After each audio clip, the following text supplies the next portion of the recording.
Medical കോളേജിലെ ചികിത്സാ പ്രതിസന്ധിയുമായി ബന്ധപ്പെട്ട് യൂറോളജി വകുപ്പ് മേധാവി ഡോക്ടർ ഹാരിസ് ചിറക്കൽ നടത്തിയ വെളിപ്പെടുത്തലുകളുടെ പേരിൽ അദ്ദേഹത്തിനെതിരെ പ്രതികാര നടപടികൾ സ്വീകരിക്കുവാനുള്ള ആരോഗ്യ വകുപ്പിന്റെ നീക്കത്തെ ശക്തമായി ചെറുക്കുമെന്ന് ഇന്ത്യൻ മെഡിക്കൽ അസോസിയേഷൻ. ഇത്തരം പ്രതികാര നടപടികൾ നിസ്വാർത്ഥമായി ജനസേവനം നടത്തുന്ന മുഴുവൻ ആരോഗ്യ പ്രവർത്തകരുടെയും ആത്മവീര്യത്തെ തന്നെ തകർക്കുമെന്ന് IMA പ്രതികരിച്ചു. അധികാര തർക്കത്തിൽ പ്രവർത്തനങ്ങൾ താളം തെറ്റിയ കേരള ഡിജിറ്റൽ സർവകലാശാലകൾ കേരള സർവകലാശാലയെ സിൻഡിക്കേറ്റ് അംഗങ്ങൾ പറയുന്നത് കേൾക്കരുതെന്നാണ് ജീവനക്കാർക്ക് വൈസ് ചാൻസലറുടെ നിർദ്ദേശം. സാങ്കേതിക സർവകലാശാലയിൽ വിദ്യാർത്ഥികളുടെ സർട്ടിഫിക്കറ്റ് പ്രിന്റ് ചെയ്യാനോ പ്രിന്റ് ചെയ്തവ പോസ്റ്റൽ വഴി അയക്കുവാനോ പണമില്ല. ശമ്പളം മുടങ്ങിയെന്നും ജീവനക്കാർ വെളിപ്പെടുത്തി. മധ്യ കേരളത്തിൽ ശക്തമായ മഴയ്ക്ക് സാധ്യതയുണ്ടെന്ന് കേന്ദ്ര കാലാവസ്ഥാ വകുപ്പ്.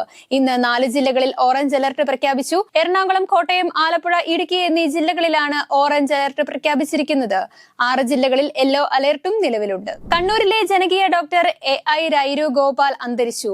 രോഗികളിൽ നിന്ന് 2 രൂപ മാത്രം ഫീസ് വാങ്ങിയായിരുന്നു ഡോക്ടർ സേവനം ചെയ്തിരുന്നത്. നിർധന രോഗികളുടെ ആശ്രയമായിരുന്നു ഡോക്ടറുടെ ക്ലിനിക്. വാർദ്ധക്യ സഹജമായ അസുഖത്തെ തുടർന്നായിരുന്നു അന്ത്യം.